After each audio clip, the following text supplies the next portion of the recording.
People say, well, then how do you get black people and white people? Actually, there are no truly black people or white people. Everybody is brown. There's one basic pigment, it's called melanin, 2 forms of it. It's more complex than this, but this gives you the basic principle idea. If big A and big B mean a lot of melanin, little a and little b mean a little bit of melanin.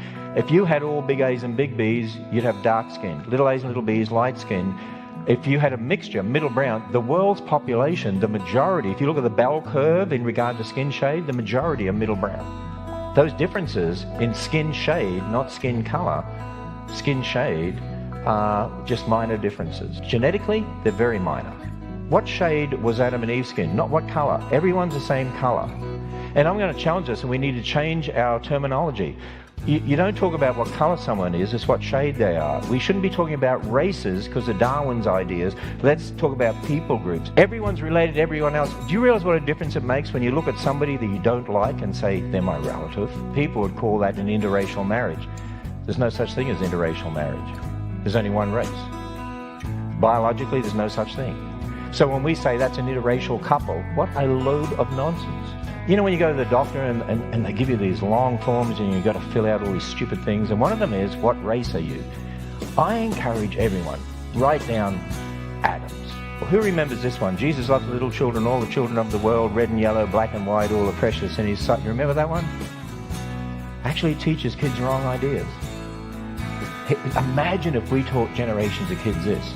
Jesus loves the little children, all the children of the world, shades of brown from dark to light, all are precious in his sight. Now that gives you the right idea. And so, when we think about Adam and Eve, if Adam and Eve had all little A's and little B's, the whole world would be like that. If Adam and Eve had all big A's and big B's, the whole world would be like that, but that lacks the genetic variation we see. And so it makes much more sense that Adam and Eve are in the middle with a mixture, the maximum genetic diversity that God created, just like he did in each of the kinds. And then you get a whole range of variations from that. And that's why, for instance, around the world, there's lots of examples of twins like these. These are from Australia, and these primarily from England. There's lots of examples of twins like this. It's very easy to understand, because it depends on the genetic diversity in the parents and what combinations they got. And so, over time, because of the Tower of Babel, you could get some groups that only had big A's and big B's. On their own, that's all they're going to produce, dark-skinned people. Over time, you might end up some groups that only have little A's and little B's, only produce light-skinned people. For those people to produce kids that had a range of skin shade, they're going to have to mix with somebody who's got some of those other genes from the original genetic diversity that God put there. And as ABC News said, even in 1998, what the facts show is there are differences among us, but they stem from culture, not race. And people, the answer to racism is simple. It's the true history of the world. That's the answer to racism. To see people saved, one to the Lord, and to build their thinking on the Bible and to recognize we're all one race, we're all equal before God, we're all sinners, we all need the same solution, Jesus Christ. Woe is us that we're sinners, but God wants to save us from what we did. That's the answer.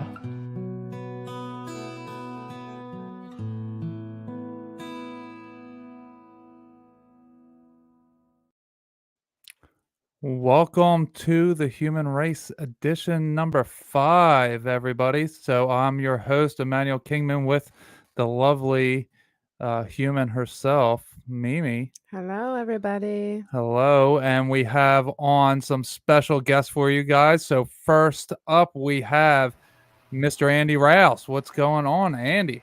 What's up, guys? Thanks for having me on. Yeah, absolutely. Thank you for being here. And we also have Miss Not Deplorable, but she goes by Deplorable. Janet, welcome to the show. Hello, and thanks for having me. You're welcome. Thank you for being here. And Brandon will be joining us soon as well from shortly. Yeah, from Expanding Reality. He's out with the missus at the moment, so that's perfect for what we are talking about today, is being awake and in love, and how do we go about healing ourselves while with somebody else, healing each other in this type of fashion. So Mimi, I would like to ask you, yes, I want to ask you the first question. Okay. So winging it. What do you got? When before you and I linked up, Mhm. how did you feel about relationships? Did you okay, just that. All How right, did you good feel about question. relationships? Right before you, I was ready and willing to be alone forever in peace and harmony with myself. I really was. I had gotten to the point where I was like, I don't need anybody else. I don't care to have anybody else around. It's just going to be me, my children, and I'm just going to work on all that. Okay. And was that because of past relationships didn't go Oh, well? sure. That was just all the experiences that I've had and how they added up. Okay. All right. So, Andy, before you linked up with your now wife, Kate, of several years, what was it like for you? Did you come into your relationship with past relationship issues, and were you looking to be done with things at the time when you guys linked up? Yes. And as Mimi was saying it, it was just clicking in my head all over again. It's funny how that seems to happen right before you meet the person that you're supposed to settle down with, in a way, where like I was completely done with relationships. I was just living the single life, and not only that, but just kind of living the whatever life. I was in the stage of living in this crazy truth of all the crazy stuff that we talk about, and no one else wanted to hear it, so including women, of course. That was not a good conversation for dates or anything like that. None of the weird stuff is usually. Right. So yeah, I mean, I just started to feel more and more incongruent with the rest of society at large, but specifically relationships too. It was just everything was incompatible for so many reasons. So yeah, I was in that zone where I was just living for myself, making myself happy, which is always the first step, right? Yes. And then, Kate would say the same thing. She was ready to adopt about 15,000 cats and just relax and watch the Golden Girls for the next 60 years, But instead, we ended up getting paired up, and that's how it goes. Kate of the South would have had 15,000 dogs. Mimi's Kate of the South, if anyone didn't know. So we have our fourth guest has just arrived. So from Expanding Reality, we have Mr. Brandon Thomas. Welcome to the show, my friend. He's What's ready. up? How's everybody? Hi, Brandon. Looking good, Janet. You made a full recovery. You look great. I did. Nice. Thank you. Hi, Mimi. Hey, Todd. What's up, Hi. guys? Not too much. Andy. What's going Rock on? of Ages with that hair. I'm working on it, dude. We're all working towards Janet. And headband That's with the this. gold And standard headband right without there. this, Is her. Yeah. She got it all crimped and everything. I know. That's smart. Hashtag goals. I'll share some. I'll share some. Jeff, I cut all mine off. What's up, when I Jeff? regrow. yeah, Jeff What's from up, Shadow dude? Band said what up to everybody. Oh, let me just take a drink here. My Yeah, apologies. Jeff and I are on a new show that Jeff has unfortunately not been able to be on an episode of yet because his work is just kind of chaotic. And How many shows do you have? You have like 7 shows over there. I don't know what you're talking Popular guy. about. No, Well, none of that. I just like to diversify, whatever.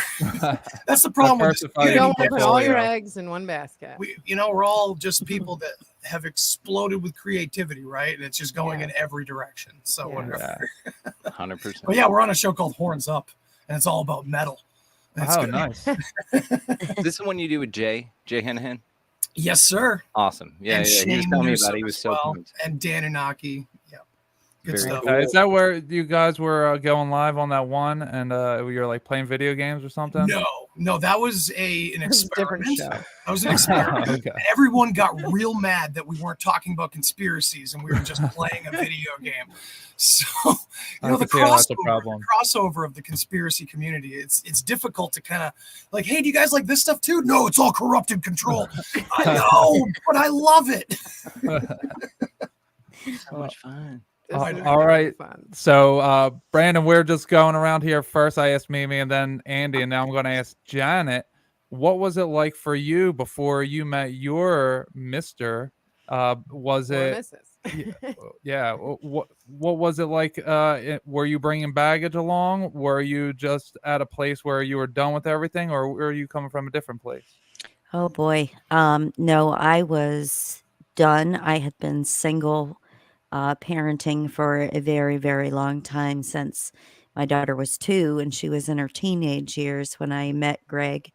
And neither one of us wanted a serious relationship, and we communicated over the internet for a really long time. And he was like, I'm telling you, like, I don't want anything serious. And, that's the way it's going to be. And after talking to him for such a long time, I'm like, I kind of felt the same way at first, but I don't anymore. And once you meet me, you're going to change your mind because I know that you're the person that I'm supposed to be with.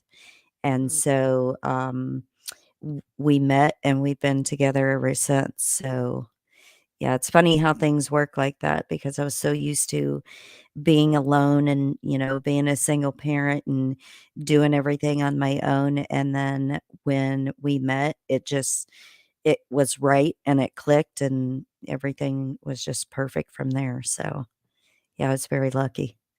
That's amazing. I see a lot of similarities. And me and Mimi, we met, and I thought she was a dude that was in Philly when we on Twitter. That's 'Cause how it we was met. over, yeah, it was over the computer. Mhm. Yes. So, we had no when we initially met. There was no thinking of okay, I'm setting my sights on finding a mate. Like neither of us. So Right. We weren't either. Yeah, he was just talking to a buddy. yeah. And it was really funny how we met because we actually met back in the day on Facebook when they had games and stuff like that. Mm. And we actually met through an app called Sex Games. And we had only, him and I had only played like maybe for a couple of days. And then we met. And so we just started chatting and then we didn't play the game anymore. So Interesting. Yeah. It's interesting how that works. yeah, that's our story. All right. So Brandon, what was it like for you? Oh, well, you're on mute. Whoopsie. Thank you. I was gonna say I gotta know what was this game? What was the what was the goal of it? Um, it was kinda like, what would you do in a certain situation? Oh, okay. Okay. Yeah. It didn't make any sense. It was a stupid game, kinda like Farmville was. I Ah, don't know if any of you guys know what Mhm. Farmville I was, but remember the Farmville. Yes, I used to be an yeah, avid farmer. yeah, it was the same kinda I mean, low quality, low class kinda app. Time waster. Yeah, and that's what it was, and, That led you to your boo boo. yeah, it Oh, did. that's beautiful. I love that. Mhm. Thank you, Yeah. internet. Way to go. I apologize, Todd. I just wanted to. No, I So wanted to far, that tell was the a great internet is, question. you, man. the internet is winning. Yeah. Way to go. Yeah. So my apologies, Todd. What was the question again? Okay. Yeah. No worries. So it was before you met your wife. How were you coming in with baggage, and were you at a place where you were done with relationships, or were you coming Were from a you different angle? looking? Were you not looking? I guess always be looking, right? Kidding, Mary. So my wife is incredible. She's wonderful. Before her, I don't know if you guys could picture this tame, but this is tame. So the wild side of me should not have survived. That was the fun. Like, I remember a lot of high fiving, a lot of people, a lot of interactions, a lot of travel, stuff like that. Just pretty aimless as far as that goes. I had a couple of serious relationships, both of them Libras, by the way, and that is interesting. And so both of them very impactful on the way that I interacted with that part of myself. You know what I mean? And so there was some damage there, but nothing that I had hyper focused on. So I never like punished anyone in the future for something that somebody else had done. You know what I'm saying? So Mm. it's never been a carryover. So as far as baggage goes, I don't think so. I just think that I take them all as beautiful lessons and we had a great time. And yeah, there's some emotional stuff there because you kind of get so invested, and you're so, and a lot of these females that I'm talking about, they would be like the first times for things, and so they were there also very impactful insights that I came to in this life about the Matrix and shit. So I can remember Like this one girlfriend I was with, when I realized like that the banking system was all fucked. And so it's like one of those things too. They're kind of along for the ride at these impactful moments. And then met Mary, and she's fucking the yin to my yang, dude. It's perfect. Like we're amazing. So yeah. Well, that's awesome. So with me, so I asked everybody else. Now with me, I was completely done. Like Mimi said, I was no interest in anyone again because unlike Brandon, I did carry my baggage from one to another. And it wasn't until I started waking up at the same time where I had this ex-girlfriend, obviously. And I started realizing that I was projecting things onto her from the past. And I was but before I even linked up with her, I started saying, so my daughter's mom, it was a very chaotic relationship for the last 5 years or so. But when I got out of prison, it was like this whole new thing where I was hoping to get back with her, because in jail she was writing me these letters, we're talking and it's seeming as if we're going to get back together. Then I get out and it's not that way. So I had in me this hope and I held on to it. And then I realized that I needed to let that go completely, over more heartbreak. I realized I just have to let that go completely. So when I did that, that's when I got the girlfriend who showed me how to have an adult relationship.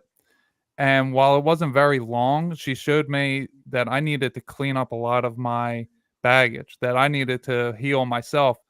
And that's when I cut it off. I was going to the gym all the time. I was always looking, like Brandon said, but I was never, it was like God was denying me all the time. And it was happening in the most weird ways. Like I would get stood up for 20 different reasons by 20 different women who, that I met 20 different places. It's like nothing ever was consistent. Like it was just not happening. And then I realized, I was like, okay, then I'm just going to stop. And when I stopped and worked, it forced me to look at myself. That's when I got to a place of peace and I met Mimi. I think that's beautiful, though. Oh, yeah. Yeah. Yeah, well, it was Thank tough work. you to the last girlfriend that had him clean up. Well, we don't I feel like I was the cleanup person for like all of my exes. I was like, I was the one that helped them clean up their baggage for the next person. Right. So I always felt like, well, dang, like, that person's so perfect with the next person. What's wrong with me? What's wrong with me? And I had to clean that up on my, with myself. Right. Hey, Hello. Finally makes an appearance. Hello. Hello.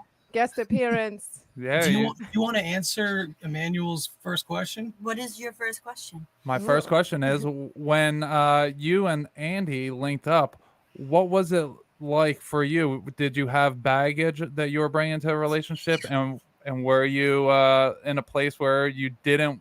Were you looking for a boyfriend at the time, or No, were you like, not. hell no to boys? Absolutely not. I was looking to move to Austin, Texas. Represent. From where? Massachusetts. I visited a friend and I fell in love with it just because it's warm. I don't like cold. I'm in a scarf in my home. With 2 heaters. Yeah. Yeah, I didn't want to at all. I was done. I actually got 2 cats. I was interviewing a third. I thought if I got enough cats, no man would want to date me. I was trying to make it impossible. I had half my house packed up. I sold almost everything. I had a job lined up. I was waiting for an apartment. Andy's mom, who I know through my mom, through Andy's aunt and my mom were friends. And his mother shared and tagged Andy in my Facebook. So it was the internet again, because parents, or at least parents back then, weren't allowed to. They shouldn't be on the internet. You know what I mean? Google searching on Facebook posts. Yes. The best way for my mother to show me a picture of this woman was to tag me straight out. Shared it and then tagged it. Pretty rough. So we started talking, and he asked me out, and I literally flipped a coin. And he was tails. Like, heads was the ultimate choice of just leaving Massachusetts and being warm forever. I hear tails never fails. And tails fails. And I said, I'm going to end up in our town with like 2 kids and a house, and here I am. One kid. So I wasn't completely right. Texas Wow. is still a thing. 2 kids And it's better. and the cats. And I got the 3rd cat when we moved here. He showed up. Against my wishes, but he's cool. And I You felt sound like me, Andy. I'm like, no more cats. yeah. That's not a No more sense. animals. That's where I'm at. I moved to Georgia because I fell in love with it instantly. 3 weeks later, I moved in. That's awesome. True. He came I to would've visit, too. and that was it. Yeah, And he was like, "Can I kiss you?" And I was like, "No." And then he went home, and I was like, "You want to move in?" I was like, I don't want to sleep with you too soon in case someone call me tomorrow. Yeah, Why don't you I move don't in want- first, and then we'll think about it. Like, just call me the next day. That's how you ruin it. So we did. Yeah. Yeah, that's awesome. So Kate, I love that you stopped by. You are so I love it hilarious. too. Yeah, we love listening to you guys on your new show. I was watching, scrolling through TikTok like an idiot, and a show came up, like a cooking show, and one of the secret ingredients was human flesh, and they okayed it. And the poor women who tasted it just walked off, and I'm like, I gotta get off TikTok. So Oh my here I am. goodness. Yeah, you're on the wrong side of TikTok. TikTok hates me. TikTok's horrible. Yeah, I'm not Except even when on Brandon's TikTok. on it. It's Yeah. a mirror. I'm telling you, it's a mirror. My TikTok is amazing. It's got the coolest stuff. I have met incredible guests. I've actually got another dude coming on. Hang on. It's like, let me Yeah, check Brandon my has a good schedule. All right. No, it's amazing. I'm telling you, because it's just like it's like a mirror to your life. I'm telling you, it's crazy. So anyway, I met this guy on there. His name is Brent. He's coming on the show soon. He runs something called the Museum of Tarot. So this is why TikTok is cool. If you're on TikTok at all, go just look this dude up. There is this thing called Dyson dye. Okay, and it's got like a Y in it. It's a weird spelling, but it was this dye that was created. It's like a purplish dye, and it's a real deep color. And they developed it in Russia allegedly. And you dip it onto glasses or goggles, and you look through it. And once your eyes adjust after a certain period, you can see auras and like the spirit world and stuff. And so it's called Dyson dye. You can look this stuff up. It's amazing. They sell it on Amazon. Yeah, there you go. Okay, well, We synthetic did look versions it of up. I remember seeing something about this on your show way back. You're like way back when you started being interested in that stuff. I think I looked it up. Oh yeah, it's fascinating. I was like, we need to linked it- order. I linked it somewhere in one of the past shows. Yes, because I was talking about I'm obsessed with it. And this is before this TikTok magic, by the way. So I meet this dude. He's at like 500 followers. I was like, cool. You know what I mean? He's badass. He makes these badass videos. Like the way he does shit. He does stuff with hemisync, you know, so like the stuff with the brain, but he has all the original Monroe tapes and he knows the difference. So he's got like archived catalog because he was a member of this thing. And then he goes to Teotihuacan and links like the ancients to some crazy cool shit. And then he's like an expert electronics engineer. So he just makes these electronic devices that amplify and binaural beat your music to be like in harmony with your brainwaves and shit. Wow. Just because it's a Saturday afternoon, you know what I mean? So anyway, talk to this dude. He sent me a pair. So he makes these damn things. You can go on his website and get them, and they are awesome. You go outside and you look around, and it does like you wear them for like 15 minutes and then take them off and then wear them again, and you kind of acclimate. But you can see stuff, dude. And him and I think he said him and a buddy or something go like to Walmart and just sit in the parking lot with these on it. And they're like, you would not believe the demons and stuff that you can see walking around. It's crazy. That's what like TikTok the is. movie. So TikTok is magic if you want it to be. Yeah, It's they're like garbage if it's, you know, sometimes it pops up. You just like, I think you can like actively say you don't want to see that anymore. Not And then anymore. What's that? It won't let me do that. Like not interested. I can't find the not interested anymore. And I Like, searched, no, you will like, be Deal with you. interested. Start a fake account or a new account, okay, in some capacity. I'll send you like 20 accounts to follow, and that'll get you started. Your TikTok will be magic. I know. I'm literally only following people who make medicines from herbs and gardeners and interior decorating. And then every time I go on TikTok, it's like adrenochrome, Because it listens to you. Well, it's on there, but I'm telling you, when you start to look at it like a Just mirror listen to of him. your consciousness, it's very interesting when you start looking at it that way. Because Yeah. there are things I know they're talking to me. Is I that know guy on anything else other than TikTok? He's on Instagram, Museum of Tarot, and it's a place right, in look that Tennessee, up. in Nashville, I think. Yes, Yeah, sir. Nashville. And it comes with this I'm like getting a pamphlet, pair. like he makes a whole deal and like explains the whole thing. And that's just Dude, like one thing that he does. He's They look like some Mad Max glasses yeah, that you yeah, got there. it's badass. Hell, yeah, that's what I was thinking. Dude, and so I don't know, you can't see it because there's no light behind them, but man, like if you can catch that lamp right there, I don't think so. Have you seen people's auras with it? Mine, yeah. You go outside and you look at your own hand. That's where you start. Is with Okay. yourself. I was going to say, And did you look in the mirror? You can see stuff. Because I would not want to do that. But this dude just like I said, just because he was, I don't know, because Radio Shack was closed that day and he couldn't build his flux capacitor. He was like, I'm just gonna synthesize dice and dye today. Like I just got this stuff kicking around, and he makes the shit. It's amazing. But he'll Wow. send you some. He's a really cool guy. He's a guy everybody should have on their shows. Yeah, I would definitely look. I'll After look you into told me, that. man, I was sold. So we have, yeah, 'cause I told we you have a question for you. How do you spell the name of that dye? Hang on. Yeah. All right, he's gonna get it for you, Bub's All right, cat. look, it comes with this pamphlet, or he sent me this pamphlet. That's the name of it. And Hold on. Let's can you guys see that? Hang on. Oh, diacenin. Yeah, you go. Dicyanin. Diacenin. Yep. The look it up. divine light coming out of Brandon's Even studio better, is go to blinding the world. TikTok, follow him. He's on Museum of Tarot. He's got about 200 and something thousand followers now. So go check this dude out. He's on TikTok or whatever, but he's got like one of the Well, first that's a good videos he ever question. posted is of that dye and him like showing you through the lens. And other people have like tagged him in it and stuff. I mean, do the glasses work through screens or only in real life? I would say it's in real life, but I don't know. I haven't tested them through screens. Great question, Nomad. What's up, Jesus? Yeah. There's I a would lot of assume it's people similar chatting over here. Yeah, we got a busy Right. chat.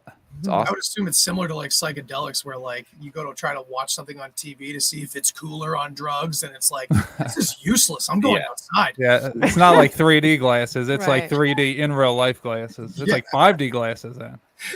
So When you can only this- see the stuff with them on, Yeah. or your eyes get trained that when you take them No. off. you can Yeah, start it's a filter in which you view the world through. So Okay, like think of it like a National Treasure, and Benjamin Franklin was on those yes. glasses and shit.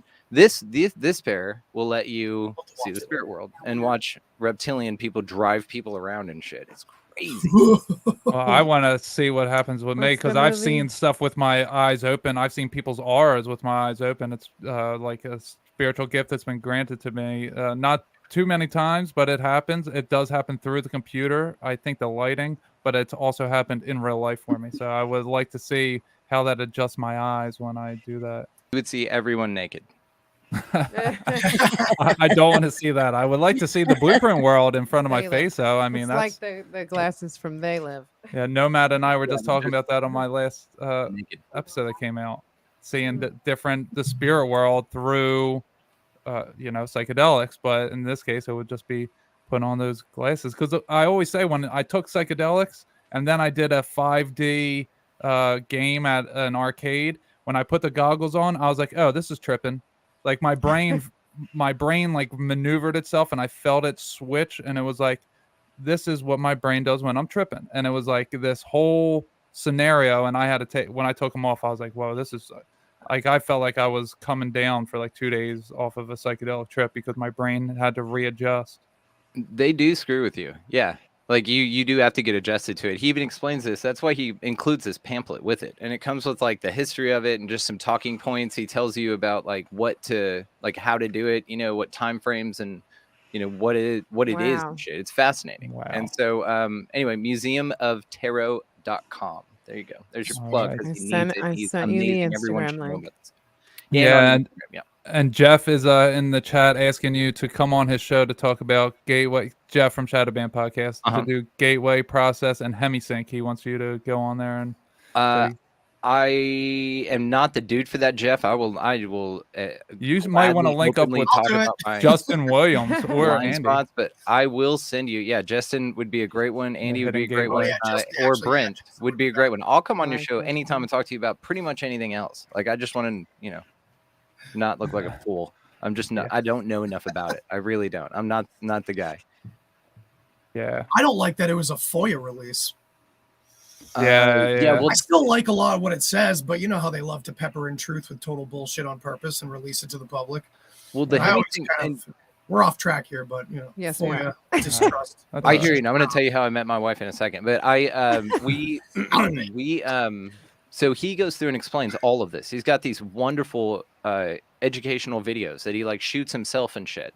And he, like, I'm telling you, go find him on TikTok. That's the best place. But if you got an Instagram, then that as well. Museum of Tarot. Just go check him out. He'll tell you all about the hemisync and the differences. He's doing a walkthrough right now. His latest videos are a walkthrough, and it's like a bunch of parts and stuff about the differences and how it was changed and why it was changed and when. And you know, he has the originals and all this stuff. It's fascinating. So yes, Jeff, that's the guy you need to get. But I will get you in touch with him, Jeff, because I love you like a brother. So I will do that. So I will get you the best guy to have that conversation. I am just not the best guy to have that conversation. Well, there you go. That's fair. Yeah. Well, I think so. So, how did you meet your wife? You were just saying. Okay. So yeah. So I am. So like I said, a lot of high fives. I was a touring musician. I was just out there in the wind, living free, living large. And at about the age of, damn it, I want to say 24, 25, something like that. Just a kid. You know, so dumb. Just so dumb. I'll let you know when I grow up. But anyway, so I had my second tour of China booked. It was like a 2-month thing. It was like bigger. It was like huge, whatever. And then my grandmother called. And now my grandma lived in North Texas. I was living in Houston at the time.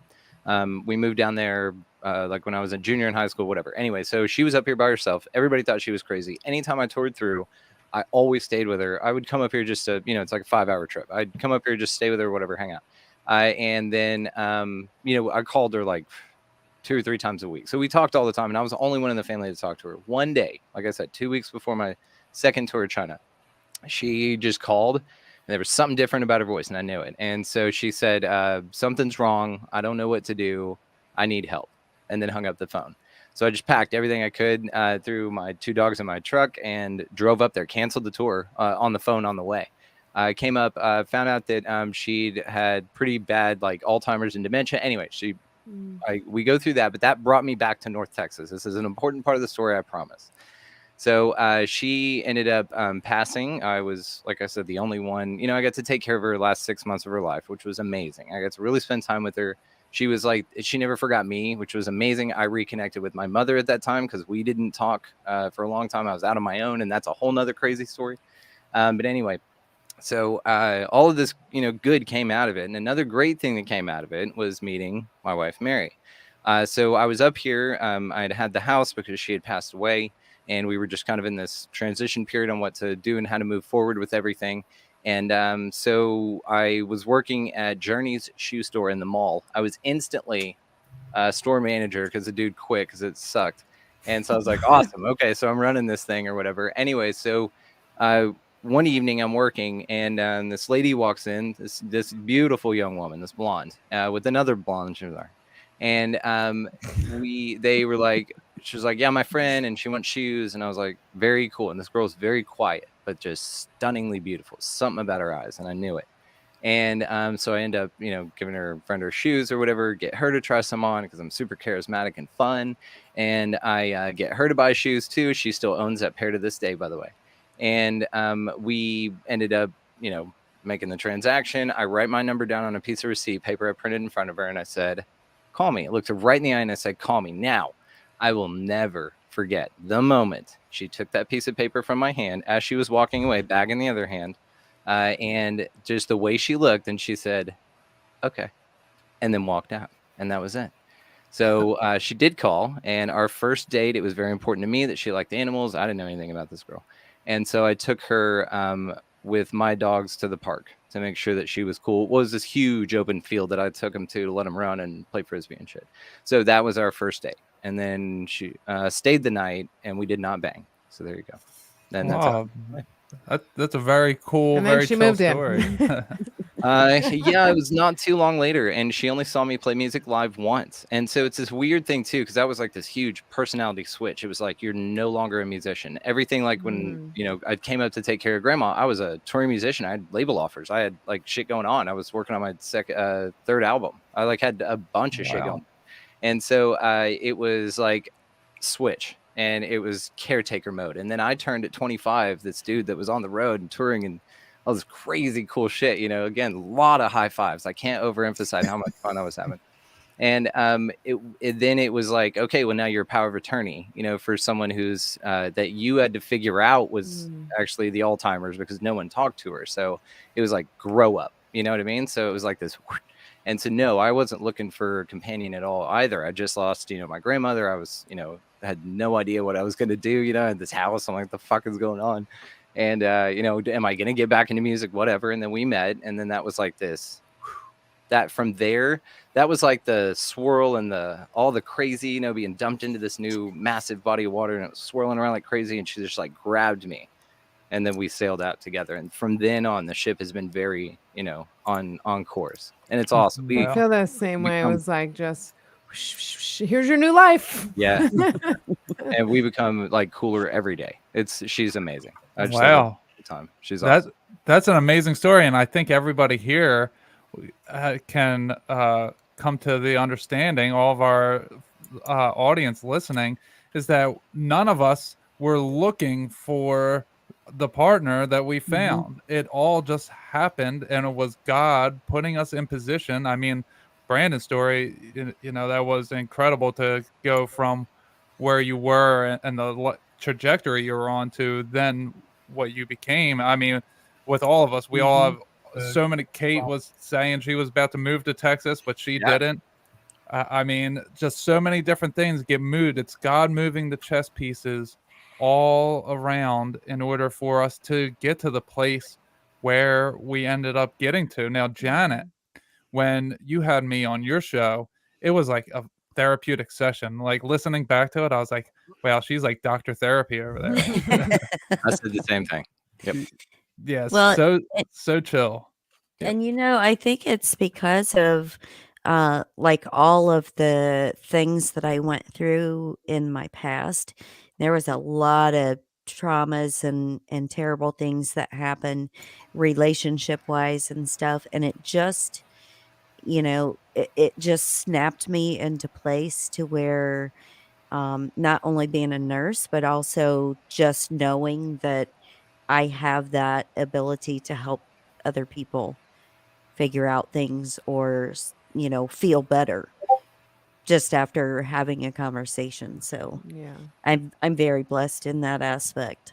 So were you already like awake to conspiracies at all before you met your husband? Oh yeah, I have never been one to go with the flow type person. I started out, in Catholic school, and I cannot tell you how many times I got my knuckles beat with a ruler for asking questions or not agreeing with something, or having a different opinion. And so that's been like, I don't know, my earliest memory of that was like in kindergarten. So yeah, I've always been very different. So was your partner awake to conspiracies? Was that an important part to you? Yeah, and it's so funny because like our personalities match identically. It's almost like we're the same person because we think the same things, we talk about the same kind of stuff. He'll bring things up to me or I'll bring something up to him, or he'll send me something and I'll be like, I just saw that this morning. So it makes it a lot easier to have conversations that way, definitely. Yeah, for sure. So Andy and Kate, how about you guys? I know that you were both on your separate but kind of equal awakening processes. Was it important for you to have a partner, if you were going to have one, that was awake to conspiracy or like psychedelic type of understandings? So when we met, I was in that weird phase where I was just down and out, and I didn't want to talk about any of it anymore with anybody really. On the outside, I was like trying to live what Brandon was saying, just tons of high fives, like epic high fives over campfires. And like, that was what was going on at that time. I had shut that all off because I told you many times that at that time I wasn't aware of or wasn't a part of a larger community that kind of felt in similar ways. Whereas even my friends, my closest friends who had intimate psychedelic experiences with me, giggled for 8 hours and had a good time. They didn't break through, have a spiritual awakening or whatever you want to call it, like I had. So yeah, for a long while, that wasn't the goal to do anymore. Like I just shut all of it off. So when Kate and I met, the only time she would ever hear my crazy ramblings was when I was just shit-faced trying to show her like Alan Watts videos and stuff. And that's really all she got of it. And she got my mostly drunk interpretations of what I used to hold so dear. And then I just kind of faded away from it.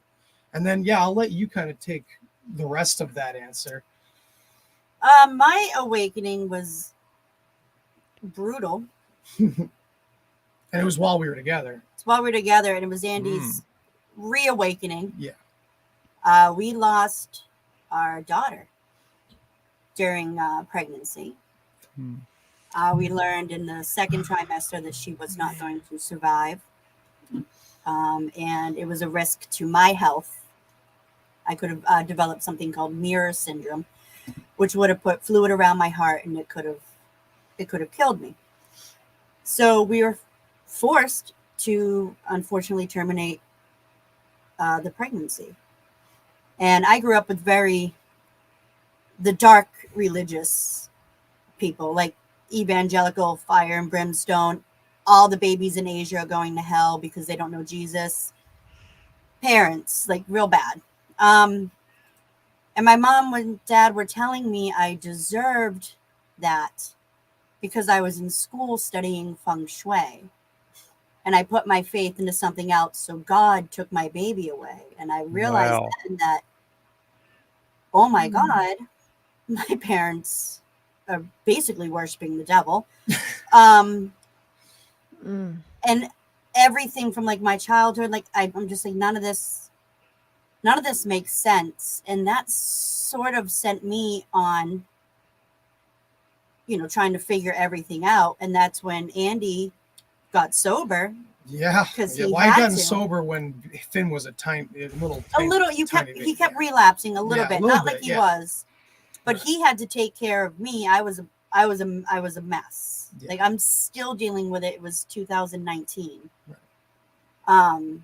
And we had Finnegan, who was 2 at the time. He just turned 2. Right. So when our worlds collided like that, kind of like she woke up in this brutal way, where for me, waking up was literally 8 grams of mushrooms, and it was a consenting choice that I made that I wanted to take part in, just not knowing what was going to hit me, where this is how it happened for the woman I love.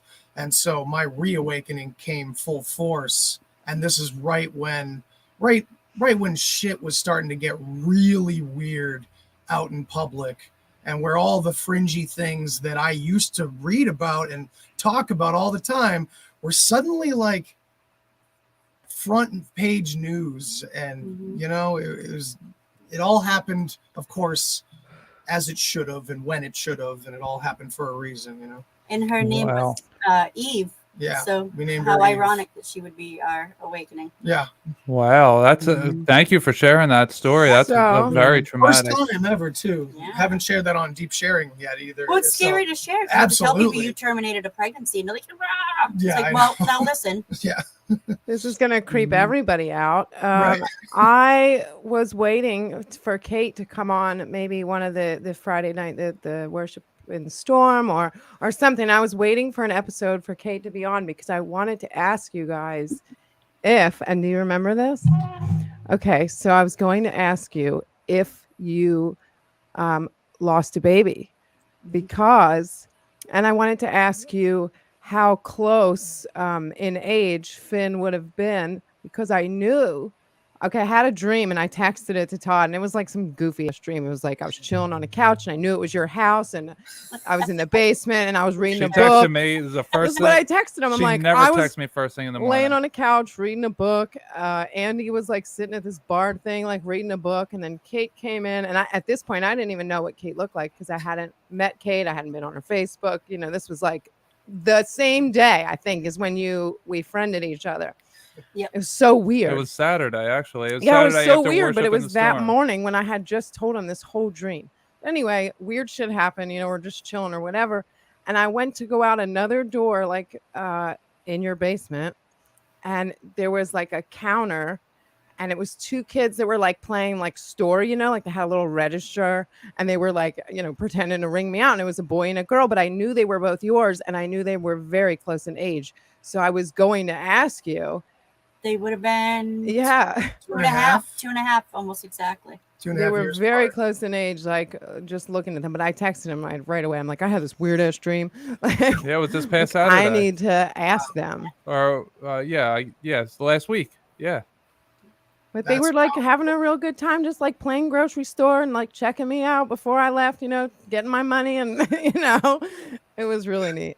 That's powerful. That was man. a Jeez. different reality. It was just interesting, though. Yeah, that's crazy. If you have any other psychic visions of me, please let me know. I just, that came out of nowhere, really. Like that was. Yeah, that's just- crazy. There was nothing like to me that seemed well, I guess that would be very important to see, but there wasn't anything else. Like I wasn't really doing anything special, just reading a book, chilling on the couch, you know. Wow. That's crazy. That's gonna be us talking and thinking for a while. Yeah. Yeah, I'll see what else I, you know, texted him and stuff, and I'll get with you guys. We'll talk again, I'm sure. Oh yeah, of course. Yeah. Yeah. So that's some powerful stuff that's happening. Obviously, it was the night after worship in the storm when you guys are going through, you know, fixing up your basement, and for her to have the dream. Yeah, there was like a sliding glass door on She one never side of the texts me in basement. the There was morning. another door. Like she stays in bed. She purposely stays in bed until after I leave for work. Oh, I do. Yeah. No matter what time I leave. Sometimes I leave at 8:00 and she's still asleep and pretending to sleep. Yeah, because when I get up, I like to like get up, get dressed, and leave. And he's like has a whole like hour-long process, and I just don't have time for that because I like to just go, Yeah, go, right. go. So I wait till he leaves, and then I get up and go. Gotta respect the process. Yeah. Yeah. I don't get to go anywhere. I mean, I don't go anywhere. I just get up and like, you know, do my thing. Right. So when she texts me first thing in the morning, I'm like, oh, something's going on because Right. she's still laying in bed usually at this time. Well, that's when I have the texts, is like when I still remember it all. You know, I'm like, let me get this out right now. Right. Yeah. Yeah. All right. Well, that was incredible. What a connection that was just made, and hopefully that is helpful to Kate and Andy in whatever way. I'm sure. Obviously, God has set all of this in motion. So Yeah. I mean, nothing is out of His will, and this is just incredible revelations happening at the moment. So, Brandon, that brings me to you. Was it important for you, because I know you were awake at a very young age, right? Like 18, 19. So was it important for you for your wife to, or at that time, your chills. girlfriend or a girl that you were going to be hanging out with, I'll say, was it important for you to have her awake, or did you awaken her? We awaken each other constantly. So, we do that for each other.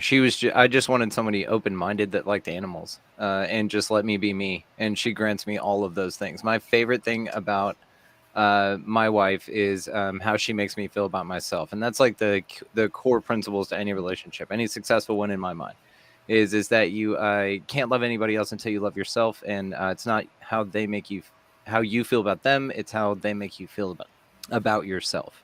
Very important. So she lets me be me, and she lets me thrive, and she loves me for who I am, and that's like the most crucial thing. And Yeah, we're that's a just beautiful open and honest, answer. and we can just tell each other anything. It's great. She's the funniest fucking person I've ever met in my life. She cracks me the fuck every time, and it's just little things, little things. I'll be dying laughing over something, and then she'll just walk by and go, yeah. I lose it every time. It's just something about just this small little. It's tremendously hilarious, but she only adds to the hilarity that I'm already enjoying by just her small little quips, and it's beautiful. So yeah, she was already open-minded enough. I wouldn't say awake. I'd say that she had a pretty big one recently. I mean, we've all been kind of amping up the game a little bit. So Yeah. we've all been making big changes, and luckily my partner and I grow together, which is great. It's another thing I want to address, by the way. Partner. That's a Mandela effect, right? Like at some point, maybe like 3 years ago, everyone just started saying that. Like it's been like we've been doing that forever. Well, I think That's it because might you have never been know if the. it's going to be a man or a woman I with think a it man might or have a been woman. the gay We're- movement. It's more inclusive, and I understand that. Okay, but being You more almost actually, I always felt the opposite way. I always saw gay people using it and going like, oh, because society makes them completely ashamed to say husband when they're a man or something. Right, but I think that we incorporated it in because we're all open-minded and And we're we just wanted to be like, That's a good Yeah. word for everybody, right? Yeah. Partners, yeah. Mm. Yeah, so she's badass, man. That's it. She's just fucking awesome.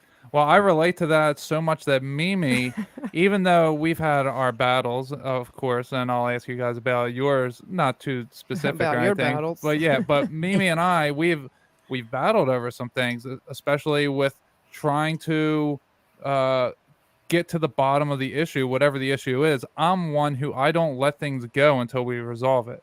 That she needs to run away and try to figure it out on her own. No, I need to South. hold it in and create this whole narrative in my head on how I'm going to approach it when it's time. And so I run every conversation through my head before I want to talk about it. Yeah. Because I want to get it right first and then talk about it. I don't just run. I go and play out like 100 scenarios and figure out like which one would be best for me to go with.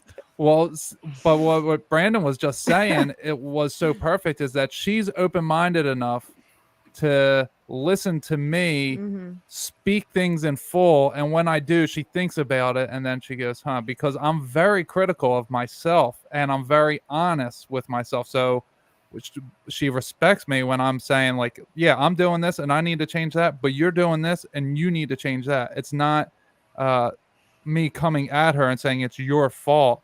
But I'm saying I'm doing this causing you to do that, or you're doing this causing me to do that, and that's why we're in this. But it's her open-mindedness along with my persistence that really cultivates the relationship and gotten it to where we've gone to. I mean, we've had some yelling and some things happen that Some flying objects, possibly. Yeah, that Not UFOs. That I didn't think I was strong enough to lift up. yeah, there was her demons in her coming out full force. Yeah, so I mean, we've had that was like right after you moved into. That was like when everything was changing so rapidly fast in that whirlwind. Because it was the first year, it was like yeah, there was like once a month approximately, about the same time each month. We would get into something, and then she started to realize what she was doing, and I started to realize what I was doing, and we were undoing the things that it was the baggage that was still there, the undealt with things that were still popping up as they often do with people. So yeah, and you can have the same fight with several different people, but I think our arguments between Todd and I are extremely different than my previous arguments with previous relationships, because it's just a whole new level of understanding that we have now with each other, with ourselves, since we did spend time working on ourselves before getting into another relationship. That studying yourself just helps so much. Yeah. And it's important that we, like she said, our arguments are different than what they were before, because now we're arguing to fix whatever the emotion that shouldn't be there, that is there. We're trying to fix that. And that's what we're trying to walk around this landmine that we know, we see it, and we're like, all right, let's tango. But we have to do it in a way where we're both feeling the emotion, because you have to feel it. You have to acknowledge it. The feeling has to come up. Like Mimi said, it's a play with different characters are just filling the role at different times. And sometimes if like her son is here and we're now filling the role that he holds in his mind of mom and ex-boyfriend, former boyfriend. So now he's projecting energies onto me that I'm receiving and I'm acting out. Right. He expects you to act a certain way. Right. And if Right. if I'm not aware of that, Mhm. or even if I am aware of it, it's very hard to not fulfill what someone else holds in their mind about you. And it's a very vital thing to understand what's going on and when it's going on and why is it going on. I really try to look at uh, all the different factors, and I break them down like a science almost. You know, you want to take out any of the what's the word? I forget the word, but you want to keep it at a base level. You don't want to change anything Mhm. as much as possible. Keep it all the same to figure out what is going wrong. And I think that what Mimi and I have been doing, it is because of the open mindedness and because of the looking at ourselves of how can I fix the situation by Mhm. changing me is what really has gotten us to the place where we have so much fun together. I mean, Yeah. our children see us laughing all the time. Like my daughter, very traumatic relationship she always saw with my parents, with my brother and his wife. You know, I'm not trying to pick on anyone else, but obviously with me and her mother, it was back and forth in jail, rehab, you know, very traumatic stuff going on. So what she sees now compared to what she was used to, Mm. I mean, it's changed her outlook completely, and her respect level for a woman has gone up dramatically. I mean, it's just healed so many different things. Anyone can jump in and comment if you guys like. I think that's beautiful what you were just talking about with your kids, because I know for us, I had a daughter and he had a son, both from previous marriages. And so when we first got together, we had to work on not only our communication, but the Yeah. communication of how do you be um, a step parent, and how do you communicate with the kids, and let them know that not only that you love them and accept them as yours, but that you also are going to be able to fill that role where you're going to parent them as well. And so like our first year, when we were actually living together, our first year, that whole first year was dedicated to uh get, the perfect line of communication with us and with them. So that was a big focus for us. Yeah, and I think that in previous relationships, we would nobody wanted to fix the problem, so it would just Mhm, pack itself down, and then the next problem would come, and you pack it down, and you'd. It's mhm. not that you would fix it, but you would just pretend it didn't happen. You Mm, know, Right, you would and go on, and that's what right. the kids were used to seeing was like, oh, just shove it down and shove it under the rug, and tomorrow will be a beautiful day. Yeah, but Mhm. we actually fix the problems. yeah, we You know, release like the before energies. bed, we fix. We fix the problems. Even if we wait to the end of the day to talk about it, because I know, like at some point, he's going to be like, we have to talk about this, Yeah. right?" Mm, And I'm like, "Dang it!"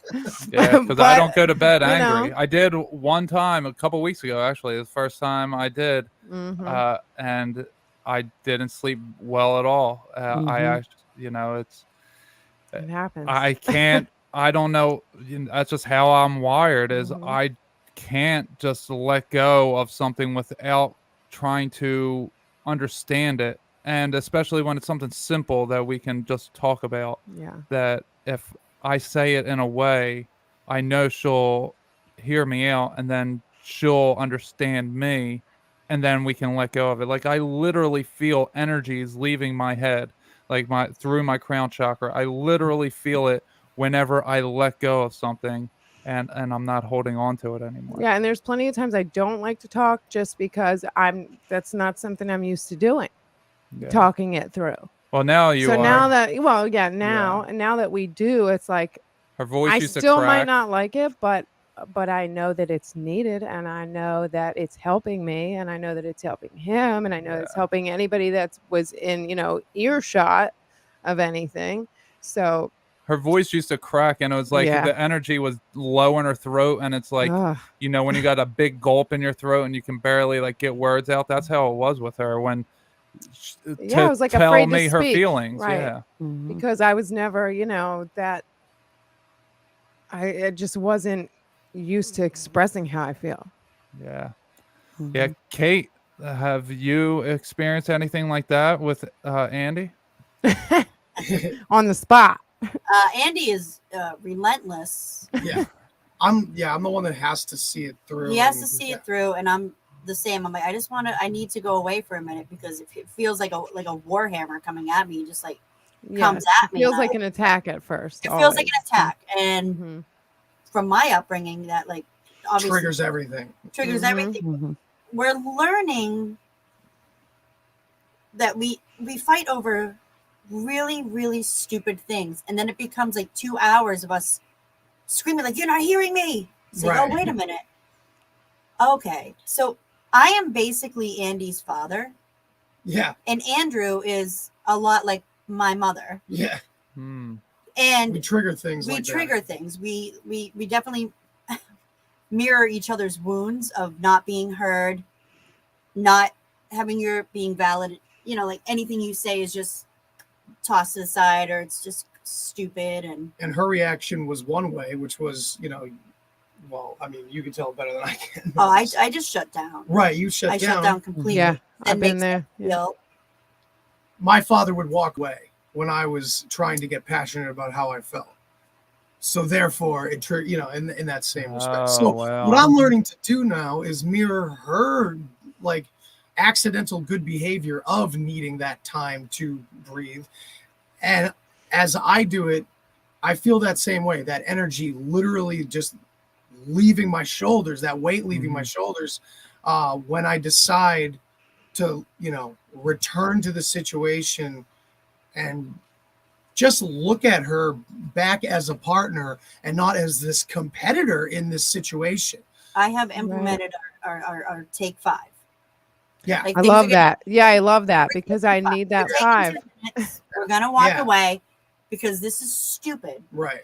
We're being stupid. And now I'll just like, I'm going to go downstairs for a minute because we don't need to be talking about this with each other this way at all. Yeah.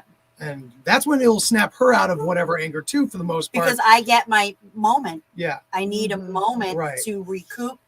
Like you said, get your thoughts around it. Be like, okay, this just happened. I was doing dishes and now we're fighting. Like, Right, what's yeah. happening? Yeah. This day was great. Yeah. Like, Yeah. Yeah. And so we want to get to the part, and this is kind of one of the many things we're kind of getting into on Deep Healing is that, we want to get to the point where we can have these great revelations with one another before the argument happens, not afterwards. We do some of our most honest, sweet, and intimate talking to each other. I mean, we do a lot of talking to each other, of course, but that is, very acute after an argument is resolved. And I'm sure many can resonate with that. It's when everything is open, Yeah. everybody's ready to forgive. But, I think this is something that Ram Dass often said is to kind of be in that feeling always. Yeah. That vulnerability that, hey, we're here right now together. We've made it this far. Let's not act like we're on two opposite sides of anything right now. Right. That's the Same. importance of Yeah. being in the now moment. And I think the order of operations are talking about it afterwards and then transitioning into recognizing it in the moment and then recognizing it before it happens or when it's about to happen and then before it happens and then it doesn't happen anymore. And the reason why I You have said to go through that way. I skipped that part was because we are kind of in that where unfortunately sometimes one of us will be recognizing it in the moment and the other is not, and that switches day to day. You know what I mean? It depends on which one of us it is.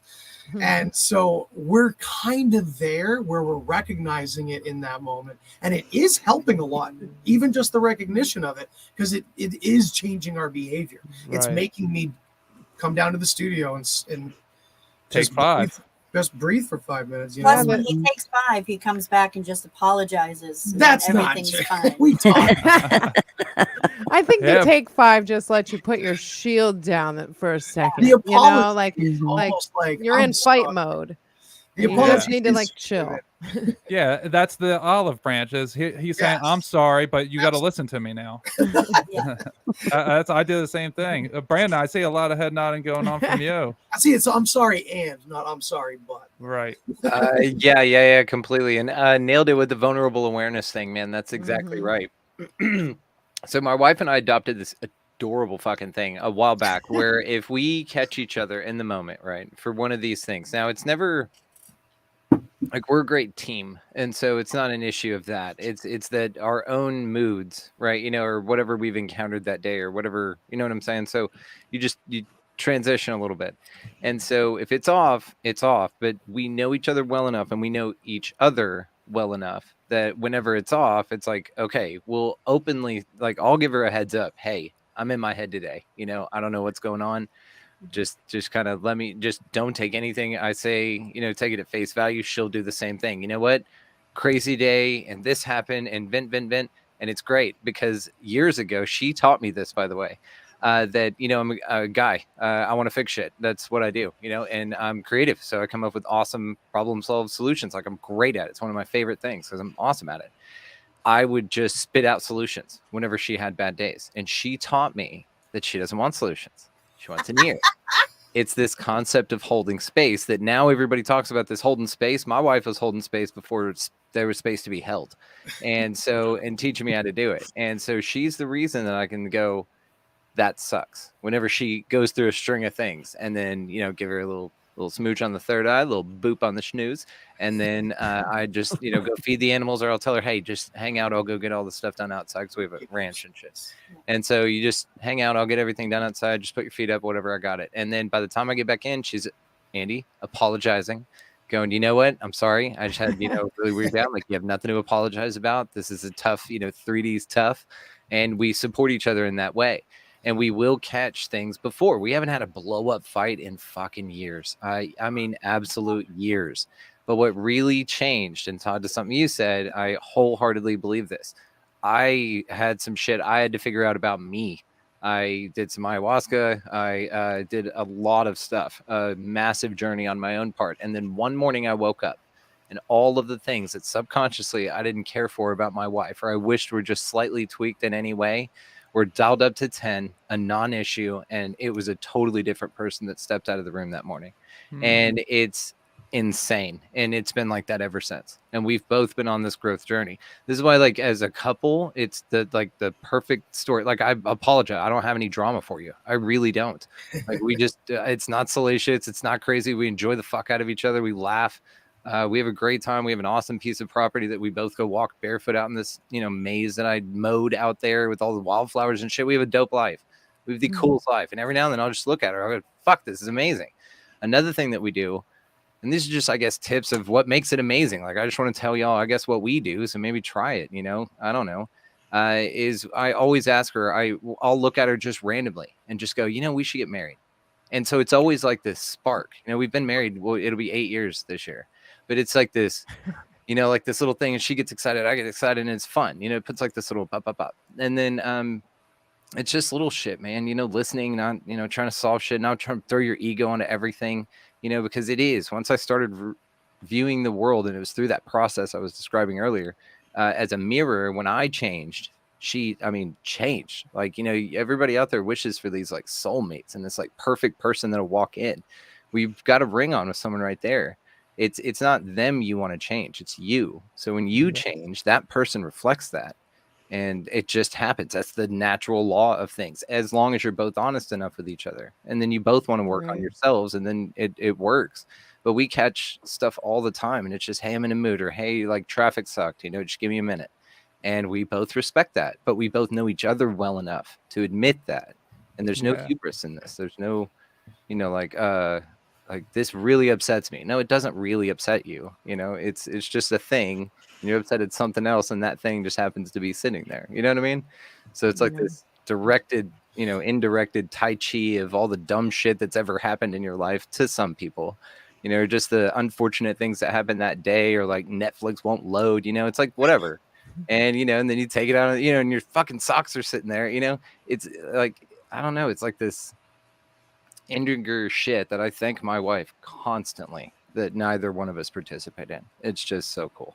Well, that's so Mhm. awesome, and I think that I used to do what you were saying, where like your wife would want to come in and say all these things, and you would want to offer a solution, Yeah, we all do and it. she didn't want it. I used to be that I would complain about everything. I would hold on to all my complaints, and then I would just let it go on somebody, and then started to, and this isn't a knock or anything, but this is something I did for myself, is I relieved myself of it because I was like, I'm not going to tell anybody about this. And when I started doing that, I became a positive person because I wasn't holding on to like, oh, I can't wait to talk about how that person cut me off. And that was like this big thing, because rage was a big thing for me. Was like my worst attribute was the rage and the Incredible Hulk that came out of me when I would get into rage mode. And for me, letting go of things in the moment and being like, okay, I don't need to tell anybody that. Like, I never tell Mimi what goes wrong in my day, and I have a ton of stuff go wrong. I mean, I'm a, Sometimes. well, rarely. I mean, I have a ton of stuff go wrong, Yeah. and I never talk about it. I'm a delivery driver. Like the other day, there was all these different accidents, the most crazy accidents. Like there's one tree in the middle of a divided highway, yeah. highway. Somehow two cars crashed into this one tree. And it's just like the most wild things. A 3-lane It's like not highway. even near the road. It's like Yeah. way in the middle of the Yeah. two. Yeah, there's a 3-lane highway that was completely shut down for an hour. Then I went the other way because there's only 2 ways home. That had an accident that had a highway shut down. So everyone was rerouting to this one highway, or not even a highway, just like this one throughway. And it took me forever. And it was like so much perseverance had to be had for me to keep my cool. But it was all day long. I was just facing trial after trial. Interesting enough, I was going to be late for my appearance on Professor of Perseverance that day, and I just realized like, oh, I had to persevere through all this drama in order to, Irony. To make it here. yeah. Yeah. So Awesome. yeah, so I mean, it's just when I learned to let go of everything in the moment, it was like, I'm not ever going to tell anybody this. It just made it so much easier for me to then not be in that mode of where I'm going to be attacking her when I walk through the door. I have an attitude. I'm tired. I'm exhausted. I don't want to hear you complain. Now I'm going to, start a fight with you because I'm in a bad mood. That was a big change in me. And it happened in this relationship. I used to come home exhausted. You remember that, Mimi, when you first Oh, when quit? I had a job, like a Yeah. desk job, man, I would come home like, I hate my life. Yeah, so I I hate made my her job. quit. Yeah. I hate everything. And then I were her personality coming home from work, and she noticed it in me. She goes, one day, she goes, "Oh, you're doing what I used to do," and I'm like, "Oh man, I gotta let go of all that." Yeah. Yeah, I recently. And sometimes I'm like, if you had a bad day, I don't want to have a bad day. My day was great. Like, I'll listen, but like, don't drag me into it. Yeah, you were gonna hop in, Andy? Sorry, Andy. Oh no, I'm just gonna say, yeah, I recently let go of a job like that.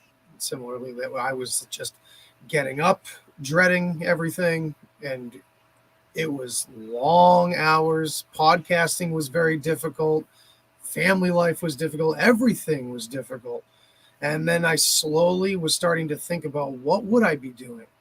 What should I be doing right now? Like, okay, I'm trying to get a lot of creative shit off the ground right now. I need something steady that's not going to destroy my soul every day. Mm-hmm. And I started picturing this simple ass job, this very simple, to the point, direct, casual, comfortable, clean, happy, good people, quiet, just this silly office idea in my head, like the guy from Office Space in the Zen mode, and it came to me, man. And I found it, and boom, there it was. And so now I'm in a much better professional state. So when I get home so much earlier, I feel like I haven't even left. Where before I feel like I was abandoning my whole life to go slave away at something that not only wasn't for my own, for for my own creative purposes or something, but it was drudgery. It was drudgery. You know what I mean? Yeah. So the change was so dramatic that now it literally feels like I don't even really leave home. So it's a good feeling. Wow. Yeah, that's interesting. I actually just started my Patreon today. I opened that up because I'm looking to get out of my job, and I do have clients that I have. It's not a very consistent thing where I could leave my job for that. So I'm trying to open up this doorway, but it's walking this fine line of trying Yeah. to be creative, but still trying to offer everything to everybody. So I'm in a weird state right now where God's telling me to allow people to help me because I've always had that pride issue of not allowing people to help me when they want to help me and telling them no when they are offering me a drink and I'm so thirsty and I say no all the time. It's a very bad habit. Bro, seriously, good for you, man, because I know how that feels. It's a weird, uncomfortable feeling, and with the recent flood and this whole beautiful community being so supportive of us and for us and helping us and being so sweet and just lifting our spirits, you guys included, yeah, I learned to say yes to help and everything, and I'm starting the Patreon too, so I feel you, brother. Like, this is just got to take pride in what we're doing, man. Yeah, for sure. Janet, did you want to comment on anything we were just talking about? I was just going to say, we're to the point now where we are past all of the drama and the bad energy and arguments and all that stuff. We have none of that, and we get along so well. There's never a disagreement, never an argument. It's just fun and enjoyable literally all the time, and I'm so thankful for that because a lot of couples have to have like their man cave or their woman cave or whatever. Our whole house is our cave that we enjoy together. Love And that. we talk about that all the time, like the um things that we do, like sit outside together or whatever. Like, we cannot imagine not having each other just to enjoy those moments. And so the best thing is not having stress, not having drama, and not letting any outside forces interfere with anything in our household.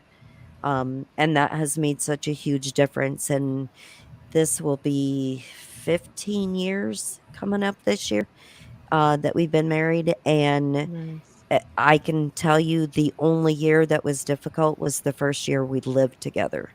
And like I said, that's when you're working through, the Changes. the being together Mhm. and stuff like that. But so many people, I think, in relationships today get really hung up on little tiny things like you left the seat up or she left her shoes somewhere or whatever. um I have hands, and so if the toilet seat's up, I can put it down and it's no big deal and I can go about my day. You know what I'm saying? But so many people have that just massive hang up on focusing on all of the negative things that irritate them instead of focusing all the positive things and why you love that person in the first place. Yeah, So the small Brandon, things don't matter. Well, I was just going to ask because one of our funny things, and it does not it's not a fight. It's never a fight. It's just funny. Is the toilet paper direction? So I'm an out Yeah. guy. yeah. Fine to me. I don't care what direction it is. Yeah, as But you long as put I it can the roll wrong it. way every time. You're like my wife. There's and no yes, wrong and way. and here's one of the. This is exactly one of the conversations we've had.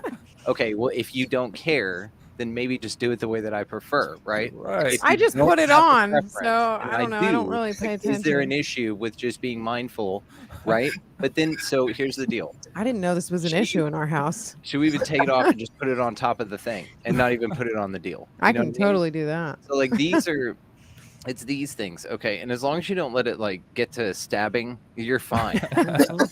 Like just, it's a little thing, just like you said, Janet. You nailed it with that. And that Yeah. adjustment of living together period, that makes sense. Yeah, 'cause you're And the funny thing about that is we used to listen to this podcast. It was called Dying for Sex, and it was about a lady. Um, she was married. She's diagnosed with terminal cancer. Her husband was very unsupportive or whatnot.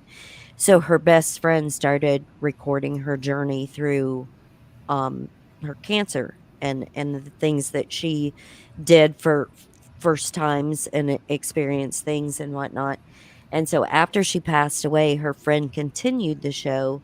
And when COVID hit, she was interviewing um, people that were married uh, and how they were coping with, having to stay home and whatnot. And so many of those people were like, oh my God, I can totally hear him in the next room breathing and I'm gonna choke him. Or, just the smallest little things. And I was like, those are the things when you get so outside yourself and you spend all of your time focusing on, work and stuff like that and things away from your spouse or away from your kids. And then you have to be forced back into that situation to be with them.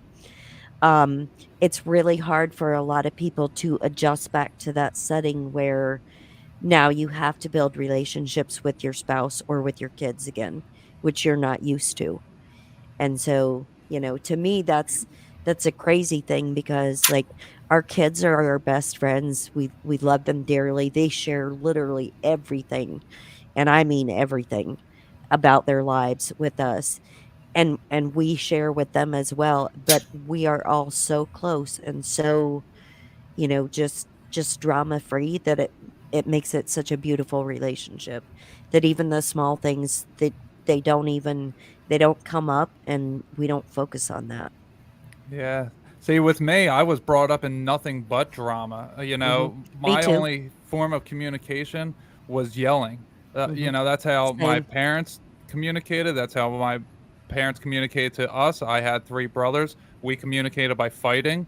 So, everything was a battle with me. So, my daughter, same way, especially when I went to prison. Her mother's in rehab in prison. So, my parents have my daughter. She's being raised in the same environment, not same environment, but by the same people Right. who raised me, and I love my parents, and they're great people, and they've worked very hard, but they're the emotional unhealthy part of their relationship. All of my brothers are married now, but all of and I'm the only one that isn't. All of us at many points in our teenage years said, "Yeah, I'm never getting married." Like looking at that, we're never doing that. And Hmm. for my daughter to now she takes on the role of my mom a lot. Just her attitude, she's like mini me to my mom, and to get her to get out of that, and she Hmm. still has her issues, of course, but to for her not to be drama is like I don't know how, by the grace of God, is the only way that she is now in the position where she's in to be a loving citizen who is going to just listen when she's told something, and she's not going to give you a bunch of back talk and do all that. But it's because of what we've set forward with how we treat each other, and they see us laughing all the time. That, like Janet Hmm. was saying, we don't have one space. Like Mimi said, well, the other part of this room is her space and this part's mine, but she's always in here. Hmm. And And nobody's ever in there. right. Yeah, I Uh, have my man cave, but my son is always down here learning things, and I'm showing him things. It's a beautiful thing. My wife is in Hmm. here with me right now, and trying to create this into a studio for both of us now, you know? Yeah. Mhm. I have Yeah. the kitchen, and if he's in it, I don't like that. Yeah. Kitchen is her domain, and It's that's mine. not me saying it. Yeah. That's not old My school. husband doesn't go in the kitchen He tries to help ever. cook. I'm like, where is that spoon? Yeah. Yeah, it's either usually in the me cooking or microwave. you cooking. It's like we Yeah. do kind of stay out of each other's way in there. Yeah, where I'm outside cooking and she's Yeah. inside Mhm. chopping up stuff for Yeah. what I can't do. But yeah, we do everything together. There's Mhm. not anything that we do apart. Like the podcast, like I started doing it by myself because it was Mhm. something I needed to do, not necessarily by myself, but I just needed to tell my story. I needed to connect with people. And in doing that, she wanted to be a part of it, but not really. So I was doing on Facebook Live so she could watch it as I'm doing it. So she had something to do because we did everything together. So she was like, I'm lost without you're not here. I don't know what to do. And then it slowly worked into her being a very big part of the I think podcast and you would loving it. push me to Oh, yeah. be on camera, push me to be on audio, and and then slowly I made baby steps, and here I am on Because you camera. have a ton to offer. And I see the potential in you. And that's He pushes me Yeah, often, and that's I'm that holding thankful for space it. thing. Though I am thankful for it. Maybe not in the moment sometimes, but in the end, I'm like, well, thank God he pushed me to do this a million times. right. That's that holding space thing. And Mhm. I think you're the one that explained it to me. Like I didn't know I was doing it. And it's like holding space is like if you take your closet and you have a rack on each side, right? And you fill up all the racks, right? And you imagine that Oh that yeah. is the one person that's holding all of that. And then slowly but surely you start taking off from one rack and putting it all to the other side. That's holding space. You were being a rack for somebody, so now they can take it off of you while you were holding it for them. And I think you explained that to me, something to that I effect. literally held space at a time in my life. I had half of my closet cleared out. Like one day somebody's gonna put their stuff here. Like I literally held Feng shui space. tip, so good for you. Yeah. So when It is when feng she, shui. yeah, when she explained that to me, I was like, oh, okay, I know what holding space is because you hear different sayings that people say on podcasts, and you're like, yeah, I don't have a context for that, but she explained it to me because that's what literally was happening is with our closet, as she just Yeah. said. Yep. So we have a lot of great comments going on here. Yeah, Jesus Vargas said, "Gotta love Deplorable Janet." Then we have Matt from The Great Deception stop by. He said the hundreds of positives outweighed by a few negatives. Agree, Janet. Agreed. And then we do have a question from Justin Mike way back in the beginning. I want to get to that. He was asking, let's see if I can get to it. Oh, where do I meet a girl that can even understand what I like and what I'm into? Being a tinfoil hat and crazy deep feeling of things and empath, it's hard. So, Mm-mm. The only advice is you just have to be yourself wherever you are, There you go. right. and it That's will exactly right. come, it will attach, it will magnetize, it will get to you. You just everybody always says don't go looking, Right. stop looking and it'll come, and it's like the most truthful thing, and you don't really get it until you get it, Yep. Right. Right. you know? Yeah. And I it's think- you're never going to expect to get it. Right. Right. And I think we have to take care of ourselves, like I think we covered earlier, is taking care of ourselves. Cleaning up our garbage, Right. cleaning up our baggage. That's what draws in what you need, and it's not always what you want or what you're necessarily looking for. Like Mimi and I were 10 years apart. Now it doesn't matter to me at all. It matters to her more about Doesn't she really matter, feels she's but- old at times because I'm younger, but it doesn't have. I don't see age. Like I'm not going to age anymore. I'm going to live on Mhm. eternally. That's just how I see myself. That no matter how old I am, I'm just going to be. I've never stopped aging from 29. Like I'm maturing and all that, but my age isn't happening. So I don't look at it that way. But it was important to me to have somebody have an understanding of that life isn't the way that it seems. But that was the only requirement that I had if I was going to have somebody. And the whole reason why I visited her was because of how we communicated over that type of stuff. So like we met on Twitter. Janet said they and met I'm on like was Facebook. never on Twitter before this. So I was Yeah. fairly new to Twitter Yeah. at the time. Janet met her husband over a Facebook game. Andy and Kate met over Facebook because of their mother and aunt. And Brandon was working at a shoe store. Met my wife And just out in the wild. yeah, and just had the Free gonads ranging. to say, "Hey, you call me." Call me. And it worked. And so, I mean, it happens when you're not prepared. And I lost my Yeah. phone and didn't talk to her for 6 months because this was already to where we were using cell phones and shit, to where I didn't memorize or write any numbers down or anything. And so I just thought she was gone. Wow. And then 6 months later, I was working a totally different job, somewhere completely different. Same house. She could have came by, no big deal. But anyway, she texted and was like, "Hey, this is Mary." I was like, "Oh my God." I immediately ran outside, called her. We hung out that night, and we'd been together ever since. Wow. Mhm. What are you saying, Andy? I'm sorry I interrupted, Brandon. No, you're good. You're good, dude. Yeah. All of her friends were like, "Don't call him," and which is great. I'm glad she didn't And listen. now every time you see them, you're like, "Hey, girl." No, we've long departed all friends that we had Oh. at that time, and this is the thing, right? It's a vibrational thing. All of this, everything. I'm just coming to learn this. I'm going to say a lot of declarative things. I don't mean them as literal. This is just kind of where I'm at right now. If I want to put that disclaimer on the front of this, it's all vibration. So when you vibrate at the same rate or frequency, things vibrate with you, like attracts like. It's that concept. Or things vibrate out of your life. This is when spiritual awakenings occur. You lose all of your friends, is because you vibrate out of that frequency. You just don't resonate with that anymore. So to Yeah. Justin's comment, actually, I just kind of wanted to come back to that. Justin, thank you for your question. I would say that something to consider and something to think about is when you're in between things, in between relationships. I had a guy on named Ben Carroll. He's a sonic musician. He's amazing. We talked about something called cymatics. Cymatics, for those who don't know, I'm sure all of us do, is a speaker with a metal plate over it, and you pour grains of salt or sand or some sort of granule over the top of it, and you play a single tone, and depending on the frequency of that tone, the salt or the granules of sand will arrange in a specific pattern. It's amazing, right? It's called cymatics. It's awesome. Look them up. When you change that tone, there's a bit of craziness going from one pattern to the next, but eventually it settles into a new, way more beautiful pattern.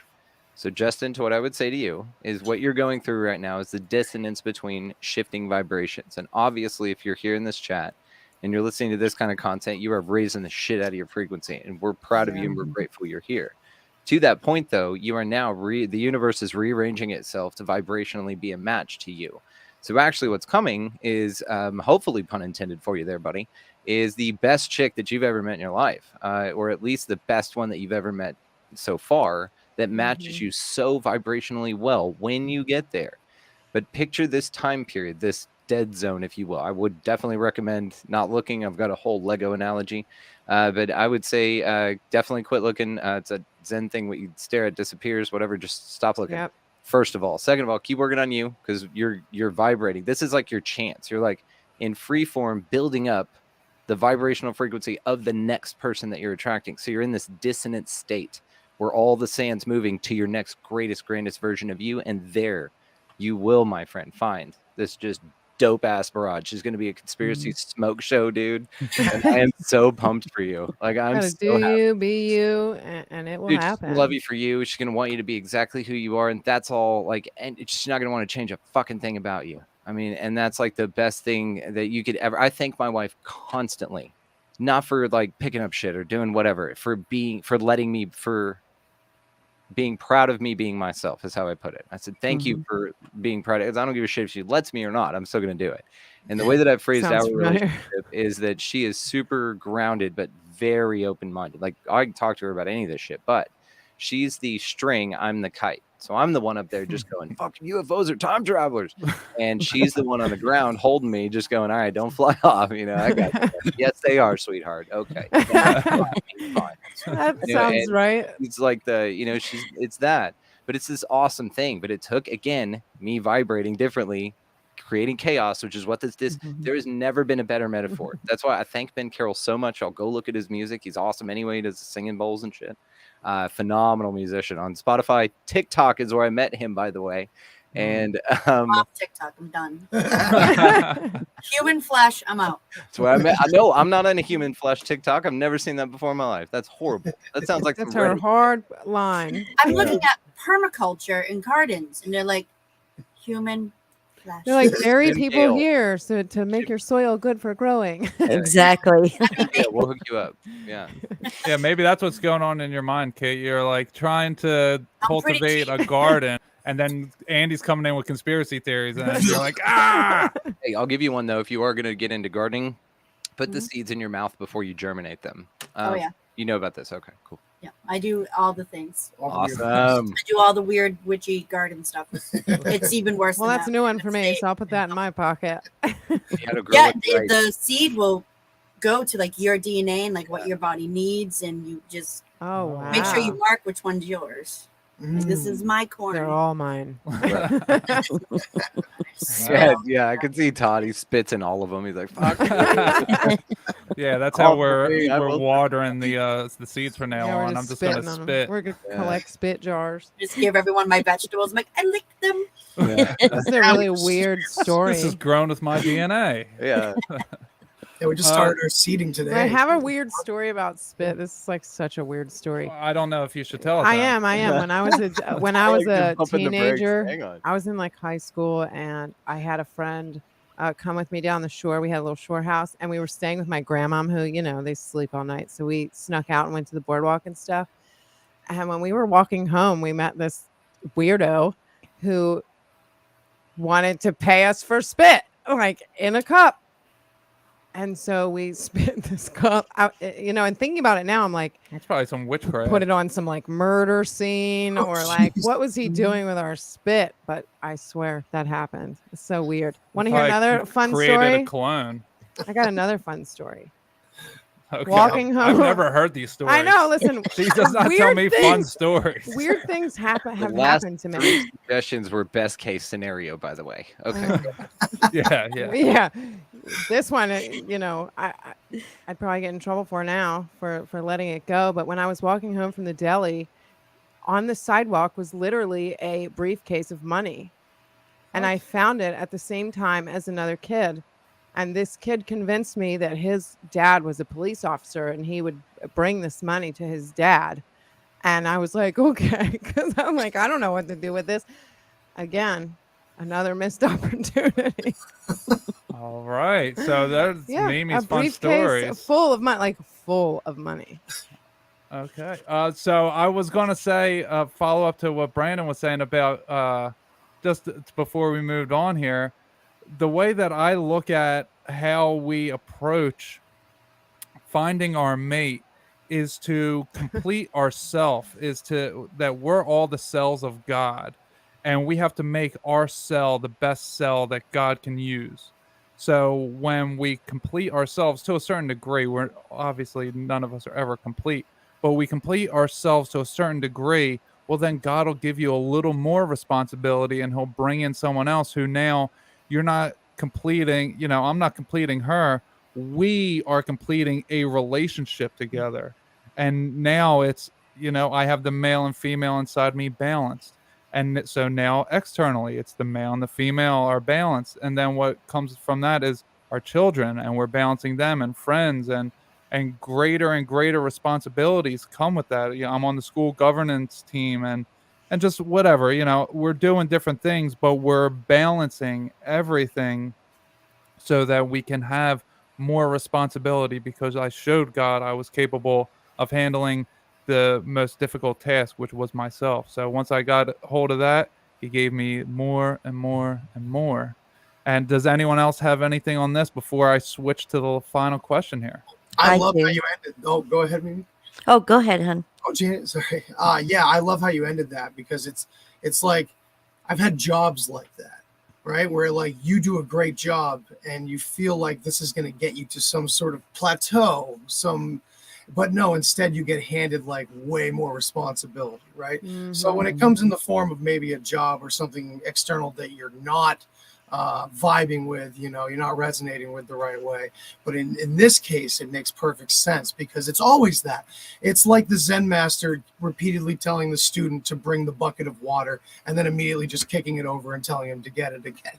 It's these repetitive tasks, these bigger and greater challenges that make us who we are and bring us to our greater potential. And doing this in a relationship with one another is a gift. It really is. And even in the negative moments, we're learning more and more. And we've been married 6 years now, and been together 6. Sorry, married 4. Fuck. Anyway, we've been together for a long time now, blur. and being able to guide each other through the harder times and seeing those negative times with one another more and more as learning lessons and learning opportunities. It's just that energy release, man. It's getting easier.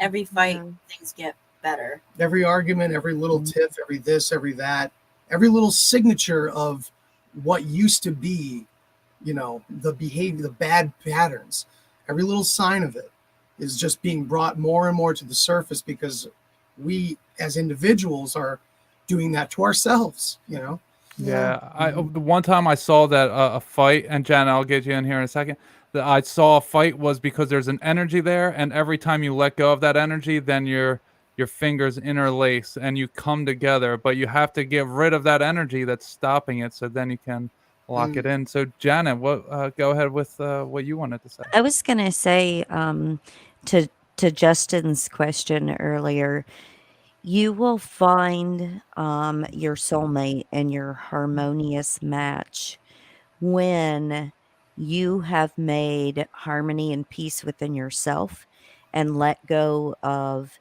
any and every hang up that is holding you back from finding that person.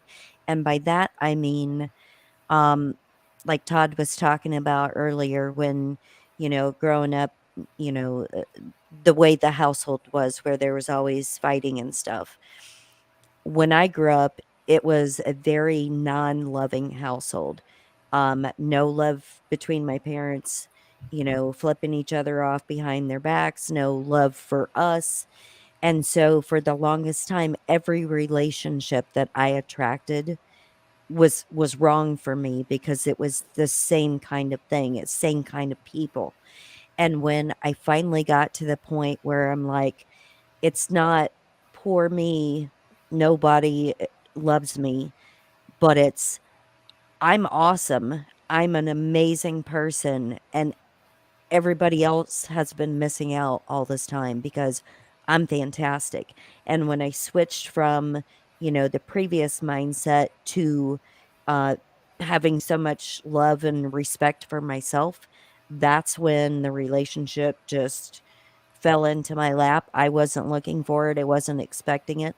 I honestly thought I would be single forever. And so it's when I found that inner peace and inner harmony within myself and fixed all of my emotional baggage that relationship appeared. Yeah, I made peace with myself as well, as we were saying earlier. You have to make peace with yourself in order to then grow. All right, so my final question here for everybody is going to be telepathy. Have you and your partner ever experienced some kind of telepathy, and do you have any cool stories to go? So I think I started with Mimi, then I went around. So I'll ask I Kate don't think I have one. first. Absolutely nothing. Yeah, so we planned on it very recently. Yeah, we we were like, tried you know what's going to happen? We're going to meditate on psilocybin, and it's going to be wonderful. Todd gave us a great album to listen to, all these things. So this legend of psychedelics right here didn't take enough at all. At all. I was dipping my toe in like a pussy, and Kate wanted to take a little more, and then we ended up taking the amount that she originally wanted to take anyway, and it still wasn't enough. These things just weren't strong enough. So if anyone's familiar with that, not enough psychedelic flowing through you where you just get that light anxiety attack with a bad kind of body trip and a headache. Yeah. So we have not experienced telepathy as of yet. I'll talk to you off air, my friend. What's that? I'll talk to you about something off air. Fair enough. And I do not sell nor condone drug use. Just for anybody who's Correct. listening to this, okay? This is not. It is This is 100% true. this is just Right. amongst friends, and that's all. But Chat. but There's chat. Brandon, you've obviously had telepathy. I see you. Well, going, we not like spoken to each other, but Right. we'll do things and it's like crazy, like random, like not out of character, but like a random choice of something. And she'll Right. go, I was just going to say that, or I was just going to pick that. Like we are very on the level with that. We send each other videos and things that I've already liked. Like I'm like, yeah, I've seen, this is awesome. So we're like on this wavelength with it, but it's not like sit there and speak like to each other. Right. But a lot of things we don't have to say, like I get her mannerisms and I know her, inflections. We've been together 12 years. We've been married, it'll be 8, but we've been together for 12. So we've had plenty of time to get to know each other. I know, a lot about her. Yeah, well, that's kind of what I was getting at too. It's a very weird thing. Like we never sat there. I actually heard Justin Williams on his last episode. He said that him and his wife did try it. They sat there and he read her mind, and it just blew him away. I mean, I want to try that with Mimi at some point because we've had many moments like that. Janet, have you had anything like that? It literally happens all of the time to us. Whether it's like we go to, like it's really quiet and then we go to speak and we say the exact same thing, or he'll look at me and he'll be like, okay, I know you need to let out your emotions right now, as far as like crying or something. He's like, I can sense that that's what you need to do. He's like, so go ahead and cleanse. That's what we call it, cleansing. And and it happens literally all the time at all different kinds of situations. Like I can be thinking about something and he'll bring it to me, or vice versa. So we're very in sync and very in tune on that level. Yeah, I guess I would change my response because, direct telepathy, no. But in the ways that Janet and Brandon described, Right. Yep. absolutely. Like, Yep. also the liking the same videos and stuff. She'll send me stuff that I literally just saw, or vice Yep. versa. All That, the time. and she just knows me so well, and I know her so Yep. well. I know to look at her and be like, "Do you need a minute?" And she'll not even let it out of my own. Yeah, you know what? I think I do actually. Mhm. Vice versa. It's just. You're right. It is and I think, like all things on that gray scale, that telepathy, that it's just like it's a scale of variance, right? Where Mhm. we're all telepathic. It just really depends on how in tune with these things we are, right? Mhm. So it's all happening all around us. As Terrence McKenna used to say, we're just apes making small mouth noises, yet somehow we're creating symphonies and monologues and all kinds of things together. Hmm. Yeah, I like that you we said do it- in tune with one another. Mm. I think that's Mhm. more what everyone's is. We're so in tune with our partner Mhm. that we just know what each other needs when we need it. Mhm. Yeah, it's this intuitive awareness. Absolutely. Mhm. And But you Andy, I know- would like to hear that with the accent, if you will. You telling Janet or me? Oh, Andy, with the Oh, Andy. that What accent. Do you have your McKenna impression down? You say, Oh my television? God, no, because I don't even know if anyone can do that. That weird timbre. I don't know. I'd have to really try. I've for never that. met anyone that can impersonate him. It's No, so. Dennis is a little easier because he's Yeah. got a more normal voice. I just say It's hello. also weird too. We only have weird '80s tapes of Terrence McKenna. And I've heard, I think he's an low voice alien. McKenna, and I've heard high voice McKenna, and it's all about the friggin' tape recording from the '80s. Yeah. You're going to jump in, Janet? I was just going to say that with the telepathy, it works really well too with people that are not your spouse or not your, significant other, but people that are friends or people that you're highly in tune with. Yes. And and telepathy and being an empath, I think, has a lot to do together. They go hand in hand because I'm very connected to one of our friends, and I know physically when he's ill because I get his symptoms and I'm like, ugh. Or I have other friends that I know that they need me to call them because they need to talk about something, but they don't want to call me because they don't want to bother me.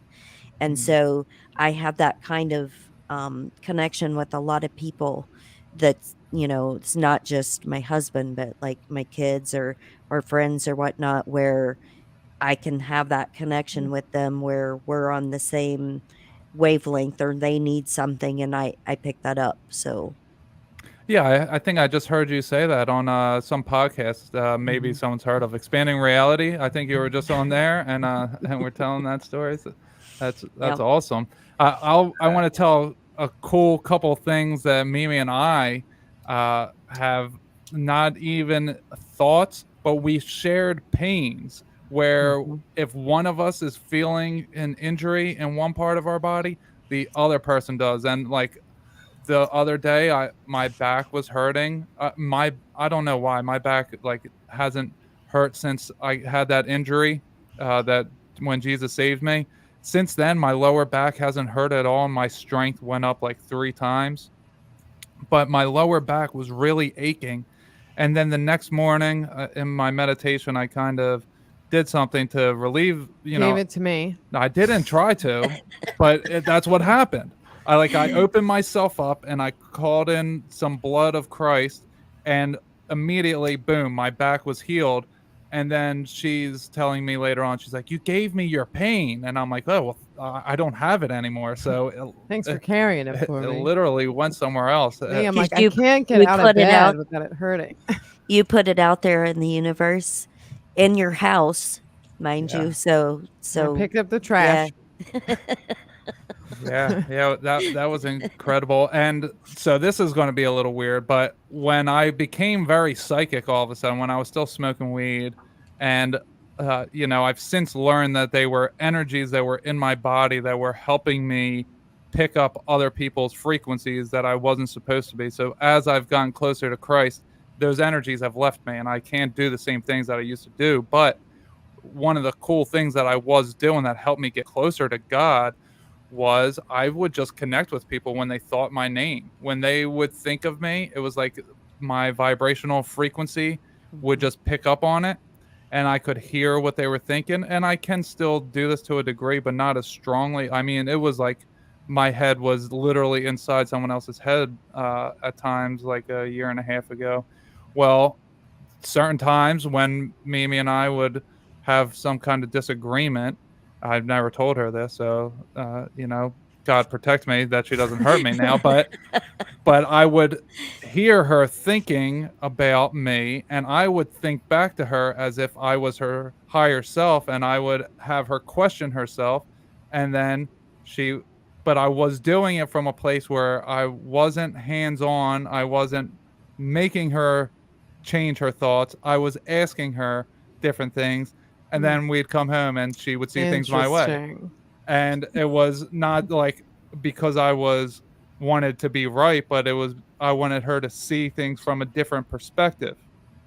And when she saw it from a different perspective, then everything was much easier to deal with. So there was a lot of That's moments one way to like look at that. it. There were a lot of moments like that happened with There's us a lot of right times when away. we are arguing and I'm silent. I'm just taking in what he's saying. And in my head, I'm like telling him everything I want to say. I'm like blasting it at him, but silently in my head.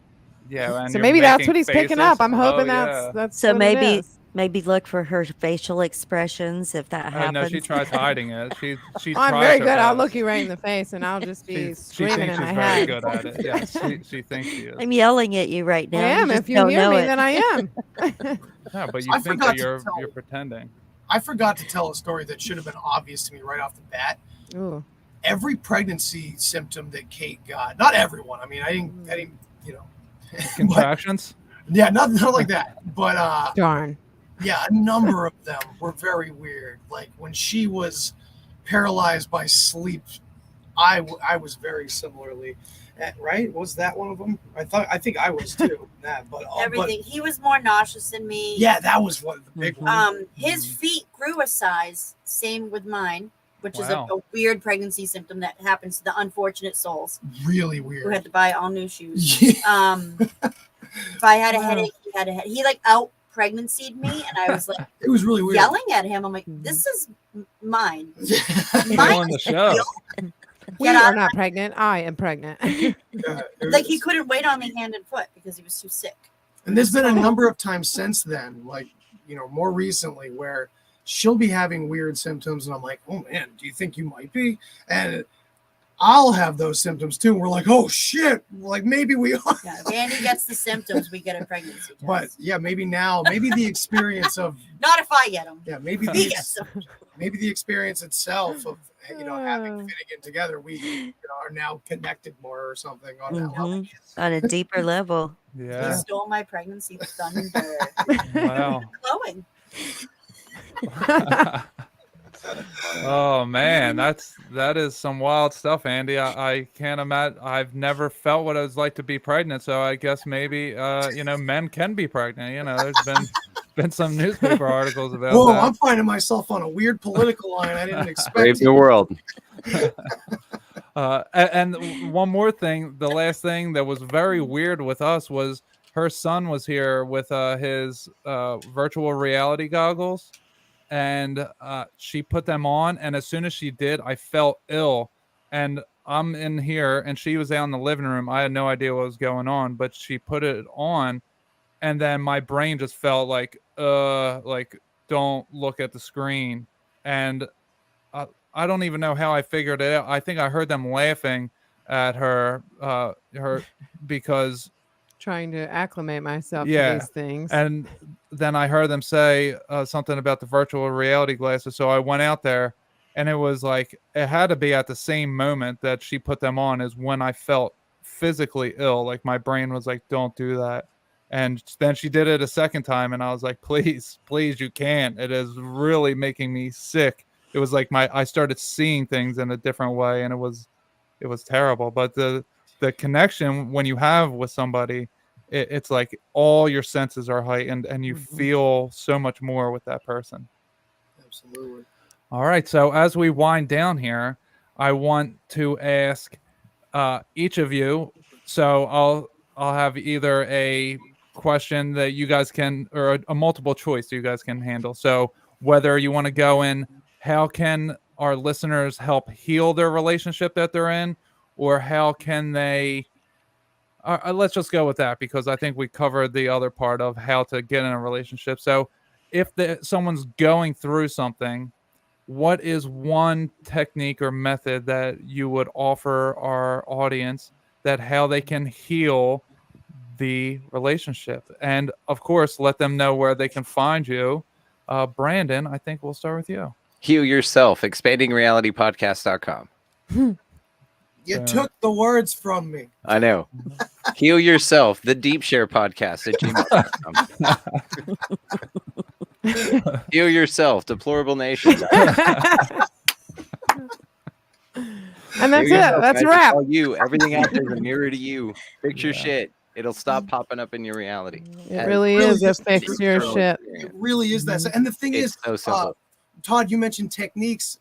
It's the techniques comes after, like once you accept the fact that it is you who has to do the healing, then we'll bring you some techniques. Sure. That's it. Heal you. All right. Well, so Andy, do you want to let the people know, and you can give expand? anything else? Yeah, but let the people know where they can all find you. Yeah, and honestly, like dead straight, like Brandon took my words away. I was like, oh shit, I hope this is a qualifier. We're telepathic. Really You straight up. telepathic. See, we were Telepathic. In there. Yeah. Yeah. Just all being on really the is that same simple. frequency.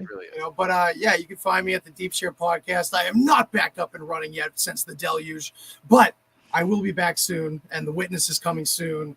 And Kate and I can be found at our new podcast, Deep Healing, which is all about what we've been talking about tonight, and mixed in with some healing journey. Yeah, about our own wounds, our own healing, our parenting, a lot of things that we've learned along the way and that we continue to learn, techniques, and we're trying things out in live time, in real time, and we're coming back and reporting back with what the experience was like of what we decided to try out that week. Very cool. Kate, do you want to add on? Do you have anything to add on about the healing? Nope, just heal. And it sucks, but just do it. It gets better. The dark night of the soul can last 1,000 years. Oh, Yeah, Oh, at least 3 for me. but it's okay. It will end because time's just an illusion. And if you Yes. need your fix of Andy before you get the studio back up and running, your episode drops Tuesday on my show.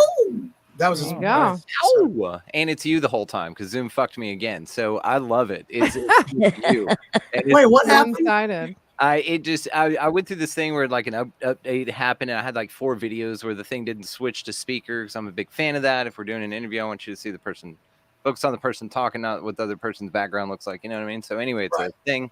So anyway, I have it set to that always, and then the switch cameras whenever it speaks. So it's like an easy automated edit thing. But Zoom said, "Hey, you're gonna get updated." I was like, "Okay, that's fine, Zoom. Yeah, I trust you and your ways. You're doing great, and I'm grateful for you." And then it fucked me by doing the Zoom thing, and it switched it off. And I had like 4 interviews that I recorded before I went back in and figured it out. Like I hadn't edited Oh, any of those man. interviews. It was like a string. You know what I mean? Anyway, Just I have a weird system going on. But Andy's episode drops, and it's him the whole time, so it's fucking the best one ever, and it's one of the cool conversations. Tuesday, check it out. ExpandingRealityPodcast.com. Heal yourself. All right. So, Janet, do you have any final tips, and where can the people find you? I do. Make sure that you always love and respect yourself. Make sure you get rid of anything negative in your life, whether it's, family members, friends, job, whatever's causing you a lot of stress and negativity, get rid of that. Yeah. Focus on you, focus on your own little world that you live in. Don't focus on all the drama from the outside, and just make sure that you smile and you laugh, because it takes way less muscles in your face to frown or to smile than it does to frown. So there you go. And you can find me, my podcast, Deplorable Nation. It's on every podcast platform. It is on actualactivist.com. It is on Alt Media United. And starting on Monday, fingers crossed, I'm going to be on a Roku channel. It's called Patriot Podcast Network. Supposedly it's going live Monday. So you can watch not only myself, but I think there's 15 other podcasters. So it's a 24-hour a day podcast station where you can get Nice. lots of content in one place. Congratulations! It went Yeah, through. Good job. congratulations. I'm so proud of Thank you. you, We thank talked about you. this. Yeah. I'm so happy for I you. think Roku is a very cool place Yeah. to be. Yeah. For The sure. channel's beautiful, so I'm excited about it. Awesome. Mimi, do you have any healing tips I here? agree with everyone's advice here. And like Janet said, I would say to get rid of the things that no longer serve you. And that can be family members, that can be a partner, that Mhm. can be anyone. I think that's very important. You have to let them go in order to free yourself. And where can the people find you? Right here at Godcast Goodness Over Darkness podcast. All right. And I will say, you know, Mimi got us this beautiful sign right up here. And so together they built a life they loved. Is find the common It ground. fits us perfectly. Yeah. Love Find the common ground and build something you both love. Whatever it is, come together, find the common ground, and build from there. Our common ground was truth. That's what our relationship was built around. Not everyone's has to be built Yeah. around truth, but It's true. ours was. And every other emotion and whatever, you know, it all builds off of that. So as long as we are truthful with each other and truthful with ourselves, everything else falls into place. And I've never Amen. known someone so honest. And I've always, prayed, want somebody honest and caring and loyal and all these things. But he is so honest Right. that there's no way I can discount anything. You know what I mean? There's no way I can pin him for something or anything. He's just so honest. And my growth for myself has been exponential since he's come into my life. Oh, well. That's beautiful. My growth has been exponential as true. well. Yeah, mine as well. And I have to be truthful because I say so many crazy things because I have so many crazy experiences, Jesus And was I like, have to believe him because "You I'm gotta like, be he doesn't truthful." lie, so that must be true. Yeah, it's like I can't lie. Even if I say something and then I find out like 10 seconds later I was wrong, I'm like, like this vibrational frequency is in me. Gotta It's like, tell her it was a yeah, lie. yeah. So, that's Yeah. Yeah, it's like that's the what it is. classic UFO tale. It's like, well, these people reporting these incidents, they're not getting famous or rich, man. Come on. Yeah, I can't even get Really? people to have me on their podcast to talk about it. So, I literally sent it to different UFO podcasts about my experiences. No response. So, I'll hook you up with somebody that you would do a good job on their show. all right, yeah, I'm all for it. I Yep. Love it. love bringing it all. All right, so yeah, and everyone, if you're here, then obviously you know my YouTube Goodness Over Darkness and my Yes. podcast Godcast, the Goodness Over Darkness podcast. So I hope you all had a great time tonight. This was a wonderful time. Thank you to the audience for coming out. We had some great comments. We had some great questions.